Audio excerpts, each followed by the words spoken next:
জয় মা দুর্গা, জয় বাবা বিশ্বকর্মা। শ্রদ্ধেয় দর্শক বিন্দু, আপনাদের প্রত্যেককেই যথাযোগ্য সম্মান জানিয়ে সনাতন সত্য ইউটিউব চ্যানেলের আরও একটি নতুন ভিডিওতে আন্তরিক স্বাগত জানাই। আগামী 17 সেপ্টেম্বর বিশ্বকর্মা পুজো। বিশ্বকর্মা হলেন সৃষ্টিশীলতার দেবতা। দেবশিল্পী বিশ্বকর্মার আরাধনা আজও লক্ষ লক্ষ মানুষের জীবনে বিশেষ তাৎপর্য বহন করে। আজকের ভিডিওতে আমরা জানব বিশ্বকর্মা পুজোর মাহাত্ম্য, তাকে কেন্দ্র করে পৌরাণিক কাহিনী, বিশ্বকর্মার কৃতিত্ব এবং কিভাবে ঘরে বসে সহজভাবে মন্ত্রোচ্চারণের মাধ্যমে আপনি বিশ্বকর্মা পুজো করতে পারেন সেই বিষয়। তো ভিডিওটি যদি আপনাদের ভালো লাগে, ভিডিও শেষে অবশ্যই লাইক, কমেন্ট, শেয়ার এবং চ্যানেলটিকে সাবস্ক্রাইব করতে ভুলবেন না। চলুন জেনে নিই প্রথমে বিশ্বকর্মা দেবের পরিচয় এবং তাকে কেন্দ্র করে যে পৌরাণিক কাহিনী প্রচলিত রয়েছে সেই বিষয়ে। পুরাণে বলা রয়েছে বিশ্বকর্মা দেব হলেন দেবতাদের স্থপতি, অর্থাৎ এক কথায় ইঞ্জিনিয়ার। তিনি স্বর্গলোকে ইন্দ্রের মহল, ভগবান শ্রীকৃষ্ণের দ্বারকা, এমনকি রাবণের স্বর্ণনগরী লঙ্কারও নির্মাতা।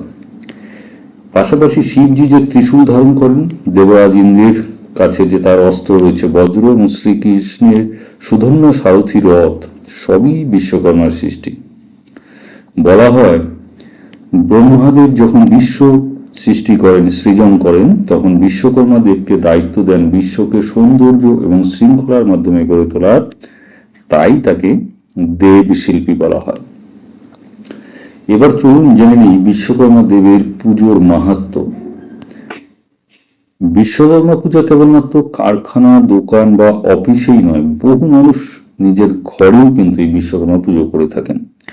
যদিও মূলত কারিগর, মিস্ত্রি, শিল্পী, ইঞ্জিনিয়ার, মেশিন নির্ভর যে সমস্ত মানুষ তারা জীবিকা নির্বাহ করেন, তারাই মূলত বিশ্বকর্মা দেবের আশীর্বাদ এই দিন কামনা করে থাকেন। বিশ্বাস করা হয় যে বিশ্বকর্মা পুজো করলে জীবনে কর্মফল বৃদ্ধি হয়, কাজে উন্নতি আসে, জীবনে সমৃদ্ধি লাভ হয় এবং এই যেটা বললাম যে মেশিনারি সেক্টরে যারা রয়েছেন তাদের সমস্ত আপদ বিপদ থেকে বিশ্বকর্মা দেব তাদেরকে রক্ষা করেন।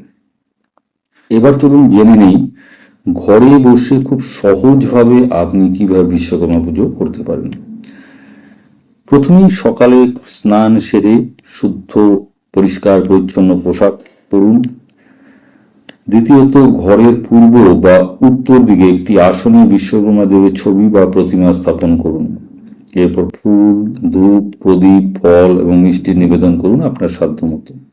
এবং সবশেষে, যেটি সবচেয়ে ইম্পর্টেন্ট, বিশ্বকর্মা দেবের মন্ত্র জপ করুন 108 বার। মন্ত্রটি হল ওম বিশ্বকর্মণ্যে নমঃ। আবারও বলছি, ওম বিশ্বকর্মণ্যে নমঃ। এভাবেই 108 বার বিশ্বকর্মা দেবের এই মন্ত্রটি উচ্চারণ করবেন। এরপর বিশ্বকর্মা চালিসা বা ভজন পাঠ করলে আরো বিশেষ ফল লাভ হয়। এবং সবশেষে সকলকে প্রসাদ বিতরণ করে এই পুজো সমাপ্ত করুন।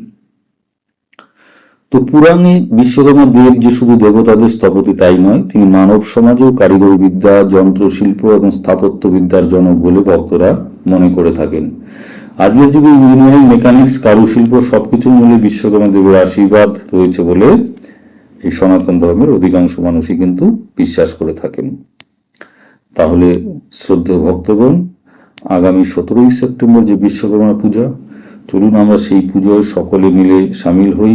তার কৃপায় আমাদের জীবনে আসুক সৃজনশীলতা, উন্নতি, সুখ ও সমৃদ্ধি। আমাদের ভারতবর্ষেরও বিভিন্ন ক্ষেত্রে, প্রযুক্তিগত ক্ষেত্রে সমস্ত দিকে ভারতবর্ষের আরো শ্রীবৃদ্ধি ঘটুক, এটাই আমরা চাই। আপনারাও ঘরে বসে সহজভাবে এই পুজো করতে পারেন এবং পরিবার সহ শান্তি এবং আনন্দ লাভ করতে পারেন। তো আজকের মতো ভিডিওটি এখানেই শেষ করছি। যদি ভালো লেগে থাকে তবে অবশ্যই ভিডিওটিকে লাইক করুন, কমেন্ট করুন এবং শেয়ার করুন। পাশাপাশি চ্যানেলটিকে সাবস্ক্রাইব করে অল নোটিফিকেশন বেলটি প্রেস করুন। সবশেষ সকলে মিলে চলুন বলি জয় বাবা বিশ্বকর্মা। ধন্যবাদ।